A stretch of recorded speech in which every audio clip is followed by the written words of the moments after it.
Can being on a keto diet help you recover from a major illness?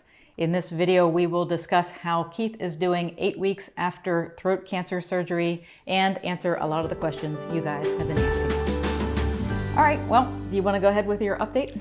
Yep. So, still having some difficulty speaking. I'm still very self-conscious of that as well. As a result, I tend to speak slower and enunciate, but I also get some sore throat and things if I'm talking a lot. Yeah. So I don't talk a lot. I guess not like I used to, maybe. It works in our marriage. Yeah, it does work. Still have a little bit of difficulty eating. My swallowing is, I don't know, maybe it's not quite 100%, but it's getting there for the most part. I still have a lot of numbness on one side of my tongue, one side of my mouth, which makes it difficult to eat and manipulate food, around. I try to chew things on the right side of my mouth. I'm still very afraid of biting my tongue and not knowing, biting it bad and not knowing it because I can't feel it. I did bite my tongue just the other day. I bit my cheek once, and that makes it that much more difficult than to eat and drink when you've got that going on. Yep, my scar is looking better though. It is. Yeah. It is, yes. Yeah, and that was one of the things that we had mentioned, we're working on our story from it. I had gone with Shark Attack, which actually got 0 love in the comments. Well, it's not as believable as... Well, I see the problem, because how do you still have a head, right? But well, right, yeah. Yeah. Yours, Kelly's, who's our daughter who does the video editing, probably had the most love for her idea, which was a Ren Fair sword fight accident. That was pretty good. Yeah. I would actually have to lend my support to yours, which was a biker bar. Broken beer bottle in a biker bar defending Becky's honor. Because you're defending my honor. That's right. That was a good. But we also had some viewers say there was like a chainsaw accident. Yep. A bear attack. Bear attack in the woods. I think my favorite one though was the paper cut. Tragic paper cut. Tragic paper cut. What a hell of a paper cut. Yeah. Well, so what do you guys think? Here, we'll put a voting together and never report on it, but it'll be fun anyway. But I do want to mention though that you're looking spiffy.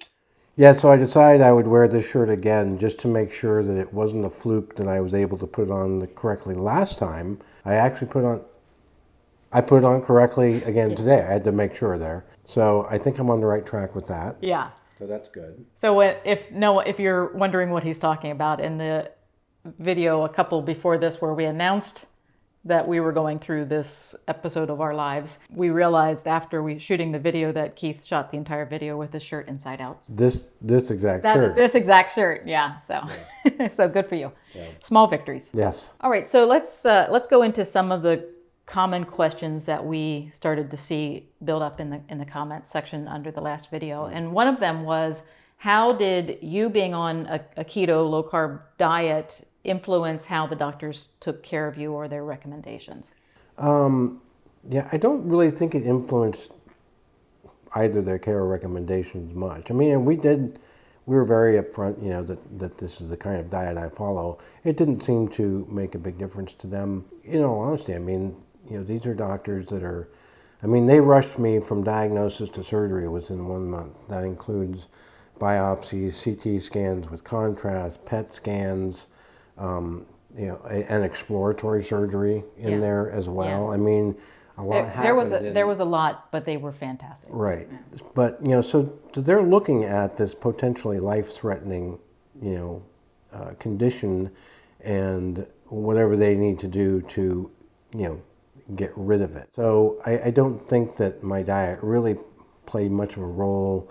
They had their goal, and that's what they were shooting for, and they really didn't look at those things. So another question we had quite a bit was, what caused the throat cancer? Right. So we've talked about this a little bit before, but it's the HPV virus, human papilloma virus, which for many years, you and I, just assumed that with women, cervical cancer, this is what the HPV virus does. Come to find out that it is one of the major causes of throat cancer, and I had even read that there are more cases of throat cancer with HPV than there are cervical cancer. And if you see the Gardasil, I think is the vaccine, it'll be advertised on TV. They now recommend that vaccine not only for young ladies, girls, but also for boys. And this is the reason. This HPV virus it's very pervasive. I mean, it's out there. Most people come in contact with it, have it.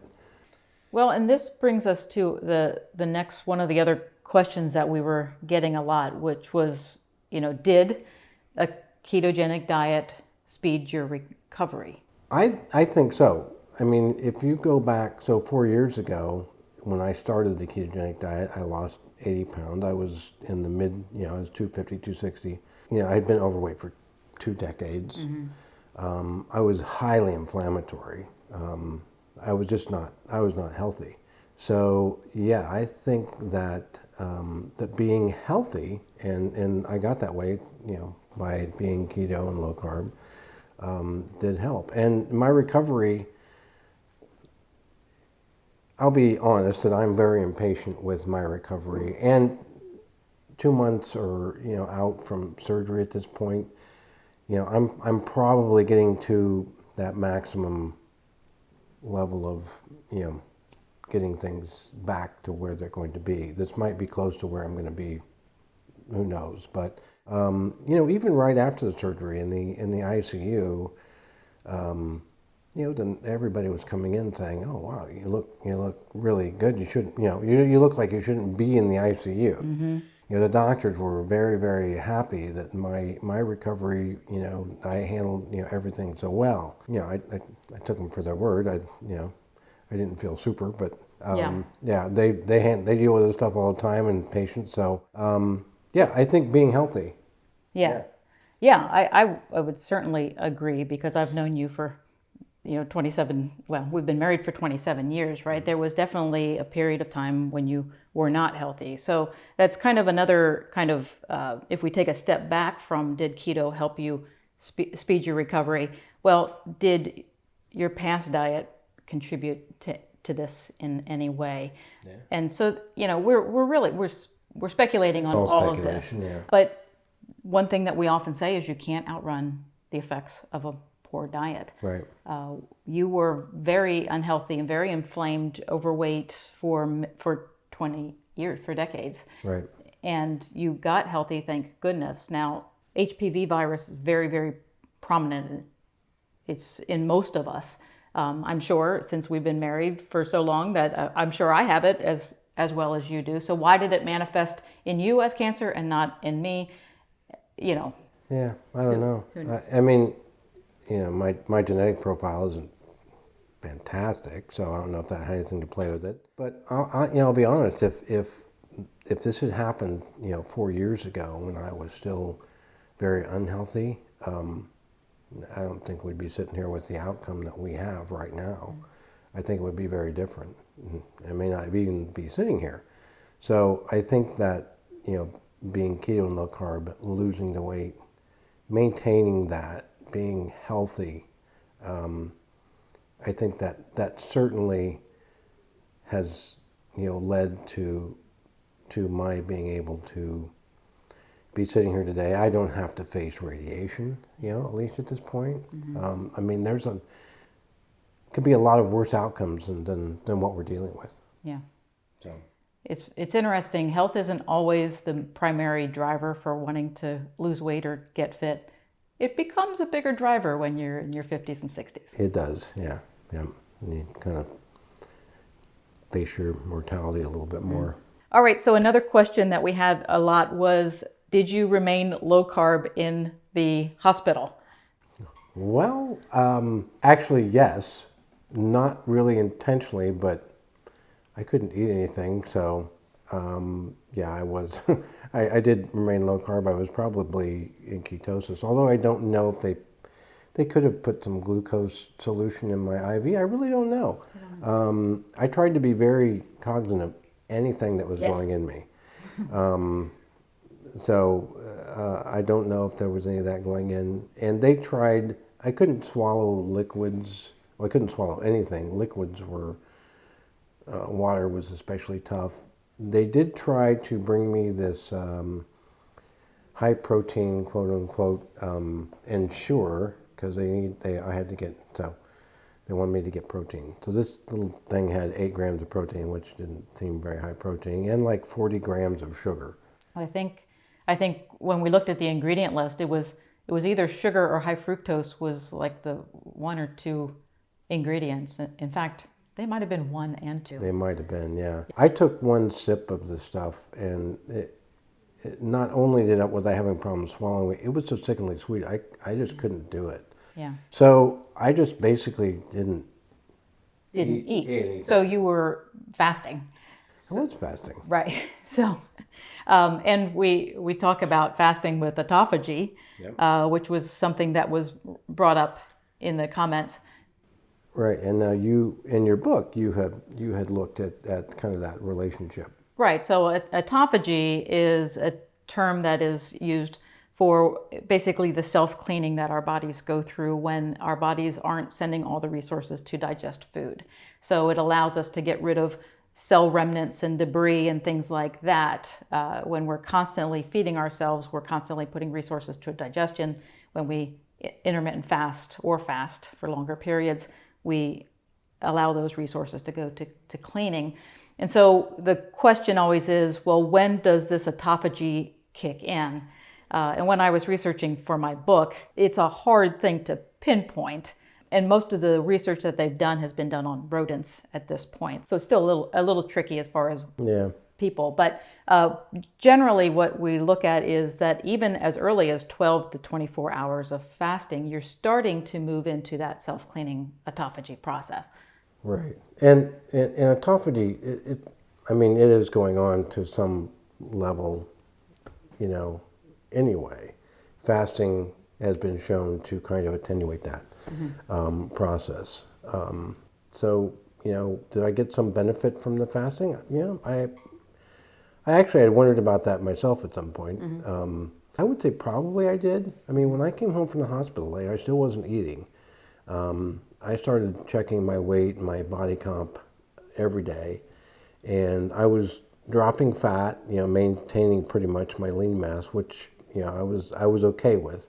I wasn't really hungry at that point either. I mean, I was just somewhat still miserable, but not really hungry. But there was a day though that switch kind of flipped. The fat stayed where it was and the lean dropped, and that was the day that we decided we need to take some steps, whatever it takes, to get some calories in me and stave off losing lean mass. So I think that was so I think that fasting up to that point was good, and then there was a point that it did not become so good. Yeah. And someone who was not supportive of you during your fasting was Maddie, right? Because Maddie really enjoys eating. Well, she would have been willing to eat my meals. She would have supported you in that way. Yeah, she would have, yes. Yeah. So we are, of course, bribing Maddie again for those Maddie supporters who just watched the video just for her. She has no interest in autophagy whatsoever. No. And so there, actually, in our comments under the last video, she probably got more love than both of us combined. So, and I wanted to point out, the reason that Maddie sits with us in these videos is not because she's just so darn cute. It's because she wouldn't stop barking when we were trying to do one of our videos. So we would be sitting here at our kitchen counter, and she'd be on the floor and hear nothing. This started out as the timeout chair because she would be a little too afraid. Yeah. And she'd be very concentrated on sitting on the chair and not bark. Yes. But now, that's kind of gone by the wayside. She likes being up here, and she'll still bark. Yeah. Yeah, she comes and waits for us to pick her up. Yeah, she's very comfortable in a nice padded chair. Yeah. All right. Well, there you go. The Maddie fans have been satisfied, hopefully, again. So, hey, thanks so much for watching. We hope some way that this was helpful to you guys, and appreciate your watching us. That's all we have for today. Yeah, thanks so much. Thanks. See ya.